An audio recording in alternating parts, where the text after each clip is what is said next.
Hello and welcome to this Cantabile walkthrough. Today I'm going to be talking about fast song switching, and most of what I'll be covering is specific to Cantabile Performer. If you're already running Cantabile Performer, this video will give you a good overview of how it's intended to be used. If you're not using Cantabile Performer, but you're finding that switching songs is too slow, then this video will give you a good overview of what Performer can do to alleviate that situation. Before we get into this, the first thing I want to say is that this is a fairly complicated problem we're dealing with here. Some plugins can be very slow to load, some plugins can be slow to switch presets. In particular, some of the bigger sampler plugins have a lot of data they need to load and have on demand, so they take a while to get up and running. Cantabile provides a number of tools to work around these problems, but really you need to have a good understanding of the plugins that you're using and a good understanding of Cantabile's features that are designed to help work with this.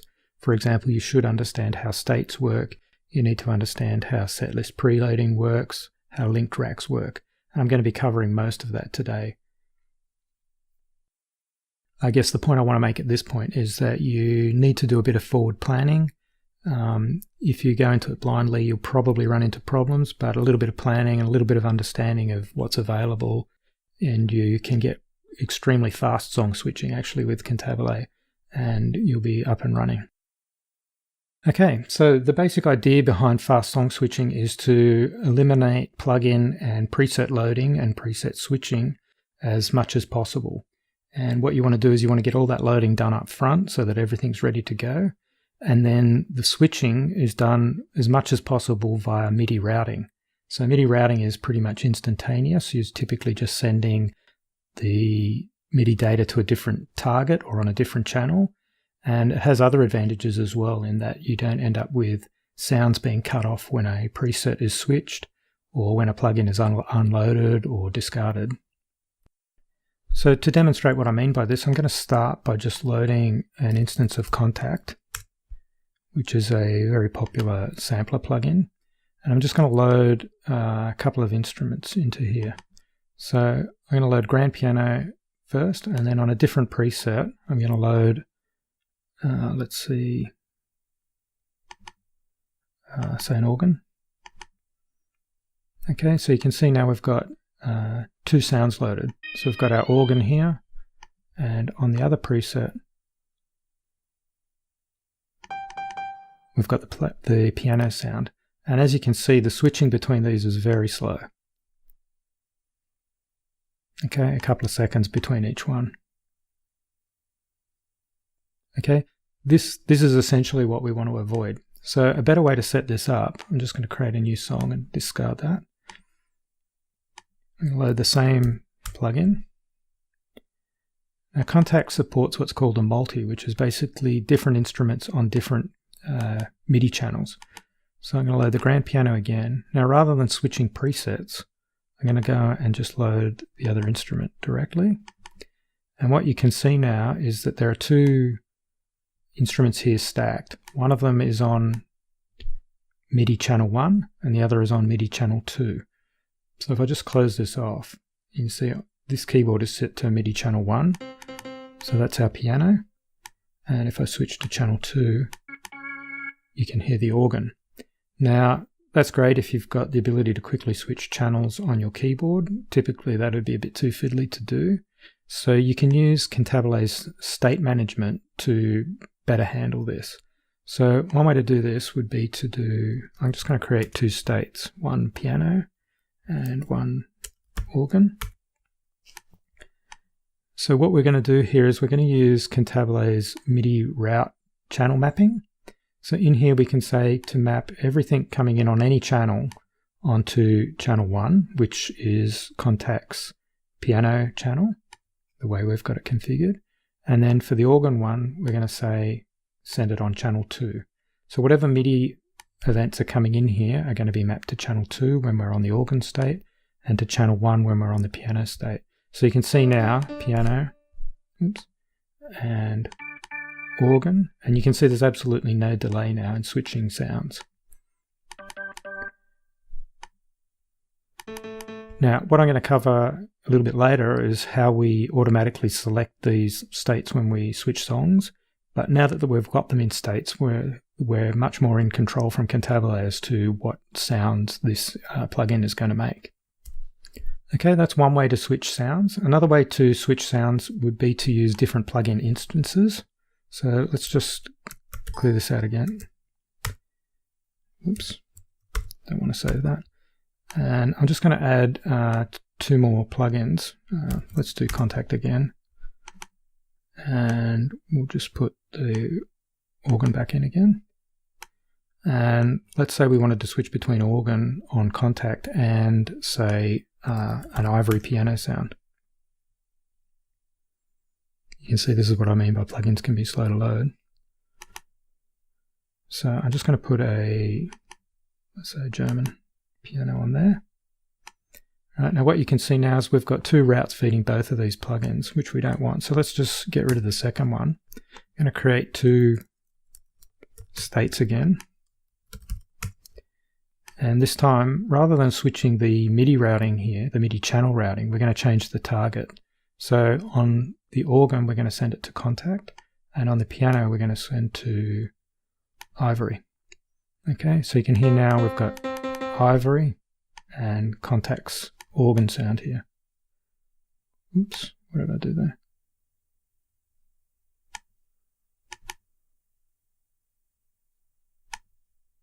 Oh, sorry, I'm on channel 2 here. Let me just switch this back to channel 1. Okay, so there's our organ sound, and there's our piano sound. Okay, so again, we're using MIDI routing now to switch between sounds. This time, rather than switching just within one plugin instance using Contact's multi-support, we're actually switching between 2 instruments. We could actually stack a whole bunch of these. We could have various states sending to different plugins on different channels. You can mix and match this pretty much however you like.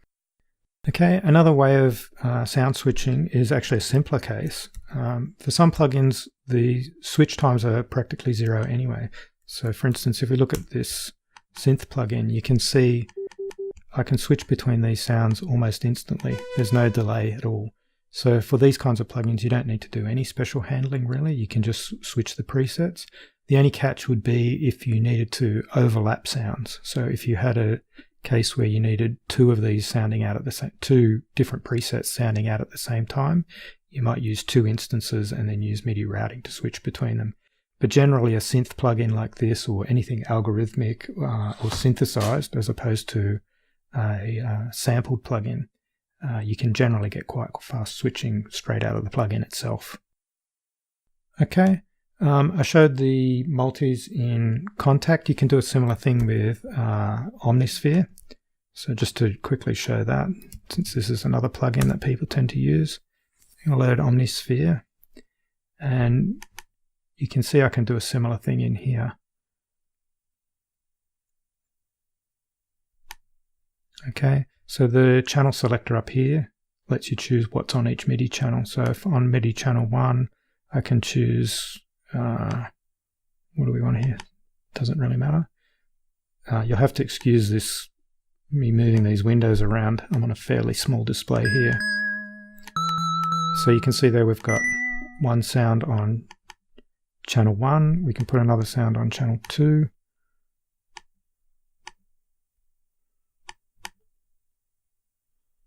I'm just picking sounds at random here. So that's channel 1. We switch to channel 2.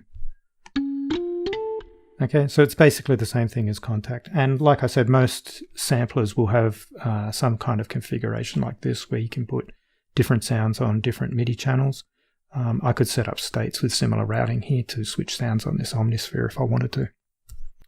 Okay, before we move on to some of Cantabile's other features, there's one more thing I want to show with Contact, which is another way of loading even more sounds into one instance of Contact. So let me just put in Contact here.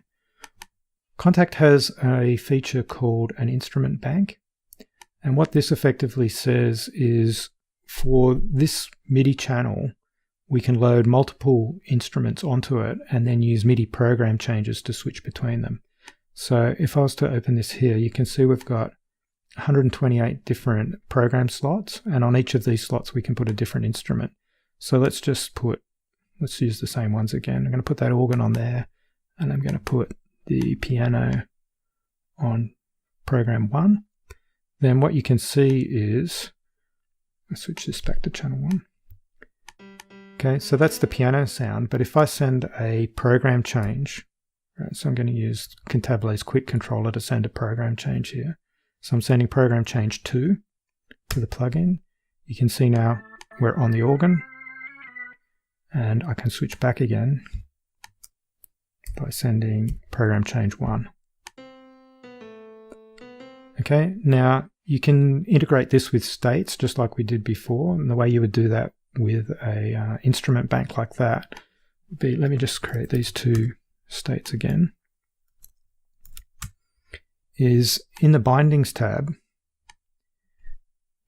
you can add a state load binding. So this binding will trigger every time the state is switched, and what I can say is on contact's MIDI input port, channel 1, send a program change 1. Okay, so when this slot is when this state is loaded, we're going to send a program change to contact, program change 1, and I'm just going to turn on target here for the binding. So what that means is that each of these states will have a different set of values for this right hand side of the binding, and on the organ state I'm going to say to send a program change 2. So what we're saying here is whenever the piano state is loaded, send a program change 1 to contact. Whenever the organ is loaded, send a program change 2. So you can see 1, 2. Okay, and you can see this working here now. If I choose the piano state, we've got the piano, organ, a program change would have been sent to the plugin. In fact, I can probably show you that right here. If I just bring up the MIDI monitor, you can see here switching between these states, the program changes are coming through. Okay, so that's another way you can get even more instrument sounds into one instance of Contact, and I presume there are other samplers that are able to do similar things to this. Okay, the next thing I want to show is Cantabile's set lists and what happens if you don't do anything special with your sound switching. So I'm just going to clear this out again. I'm going to create a set list here, and let's just call it demo. And I'm going to create a couple of songs. So I'm just going to put, let's put Contact again, since we're familiar with it. Put the grand piano in. I'm just going to call that song 1. Put that in the set list, and then I'm going to create another one. Just bear with me while I set this up.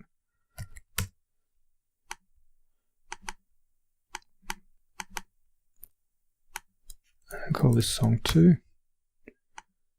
Right, so you can see now in this set list, I can switch between these 2 songs, and I'm getting the different sounds. So there's the piano, there's the organ. I could create another one if I wanted to, but what you can notice is when I'm switching between these, you can see this loading window from Contact appearing. Now this appears quite quick here. I'm running on a very fast hard drive here.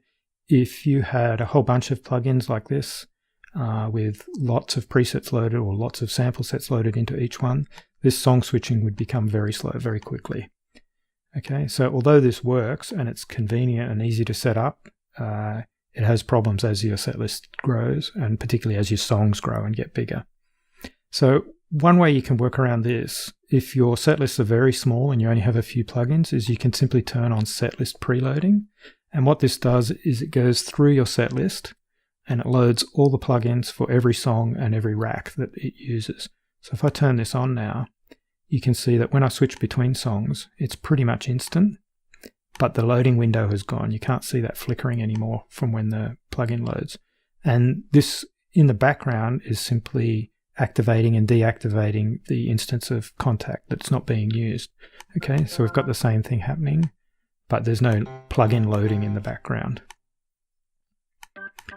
Okay, now the problem with this approach obviously is that if you have a long set list and a lot of plugins in each of your songs, or even just a few plugins in each song and a lot of songs, you'll quickly run out of memory because each song is basically loading an instance of each of the plugins that it needs.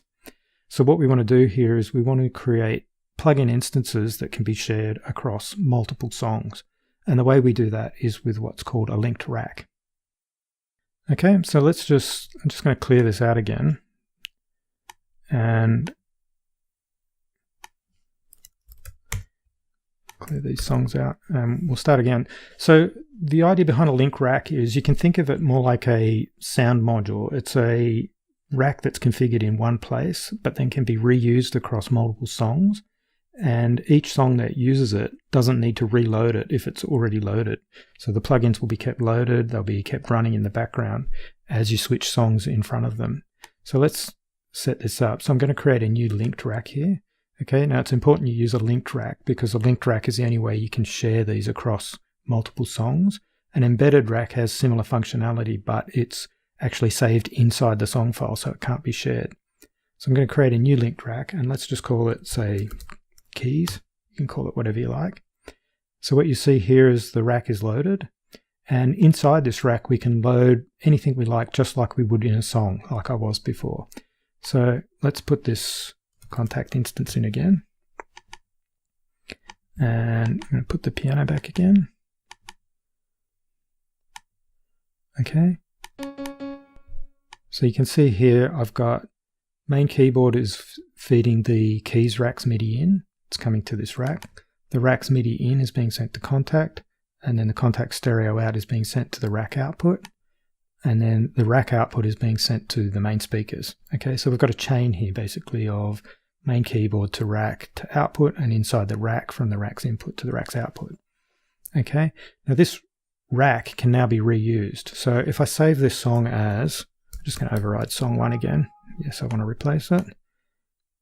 Yes, I want to add it to the set list. And then I can create another new song, and I'm going to add the same linked rack. So rather than a new linked rack this time, I'm going to create or use an existing linked rack. That's the same one I just created. Okay, and you'll see the same instance of contact in here. Same sound, and I'm going to save this as song 2. Yes, so you can see now I've got 2 songs, both using the keys rack with the same plugin, and you can see that now when I switch between these, there's no loading happening. That's because the same rack is being used across both songs, and Cantabile doesn't need to reload the rack or the plugins, they're just kept running in the background. Okay, so you could now create as many songs as you like, all using this keys rack, and your memory usage wouldn't go up at all. It would just all be using the same instance. Okay, so that's great if all your songs want to use the same sound, but what happens when we want different sounds? And this is where the state management that I was showing you before comes into play. So let's go into here and let's create a second, actually just for example, I'm going to just switch this sound out so it's a bit more obvious. I'm going to switch this to organ. Okay, now the other thing I should say is anything you change in a rack will be reflected across all songs as well. So I've just changed that keys rack to be an organ, and you'll see now that both songs are affected. Okay, let's just go into here now and set up another sound. So I'm just going to put ivory in here as well.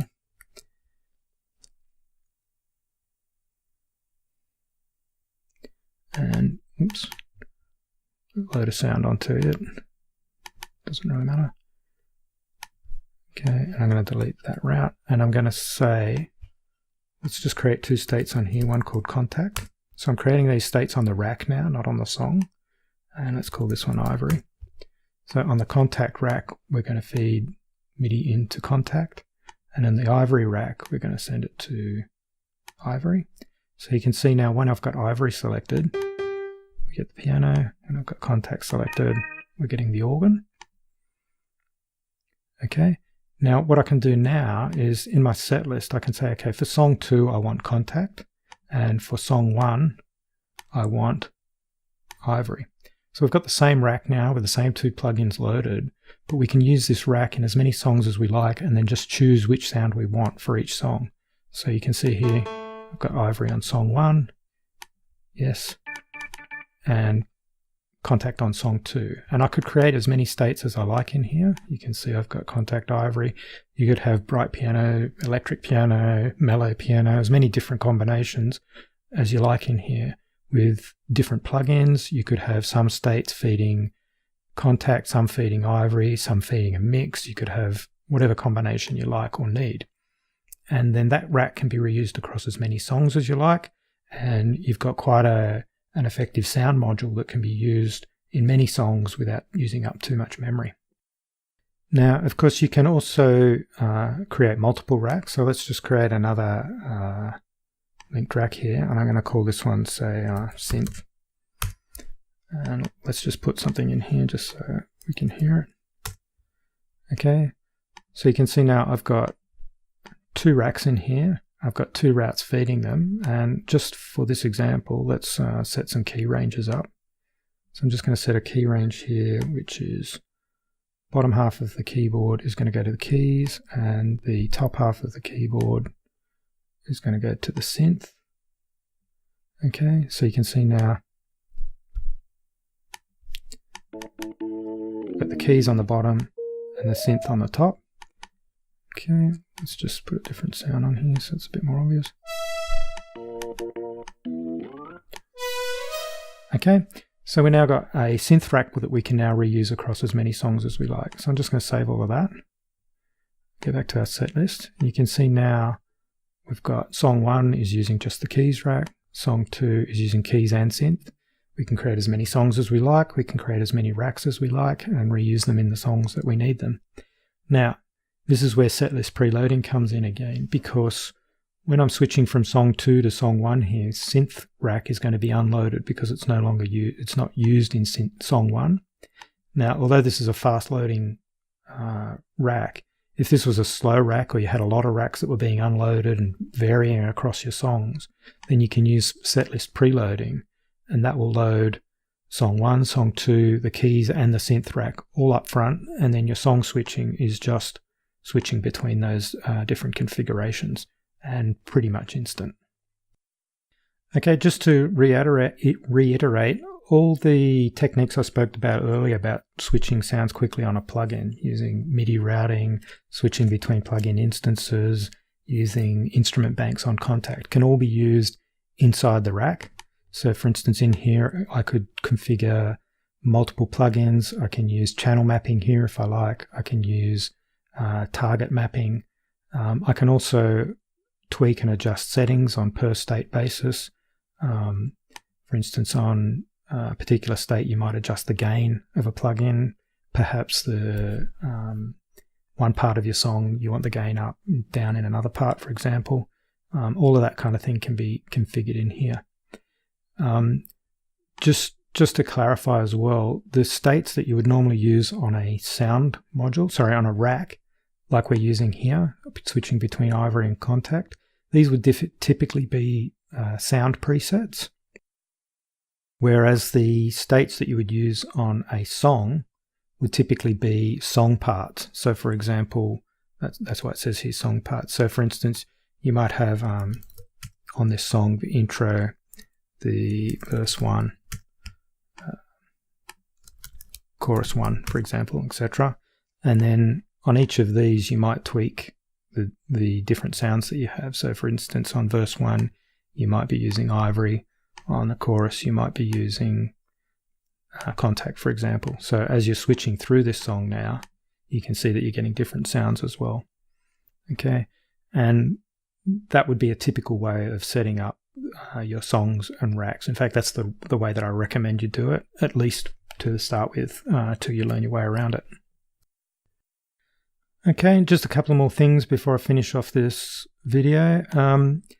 Often your set list you're going to want to control via bindings. I've covered bindings in another video, but just to quickly cover this off, your set list you'd often want to control via the background rack. So in the background rack, these bindings will work across all songs.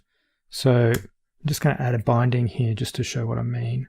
I'm just going to go from, say, the on-screen keyboard to set list. The event is going to be a program change event, and we're going to bind it to the set list, and we're going to say load the program by load song by program instant. So what's going to happen here, we're saying that anytime a program change comes from the on-screen keyboard, program change on any channel, map it to the set list and load the song with the matching program number.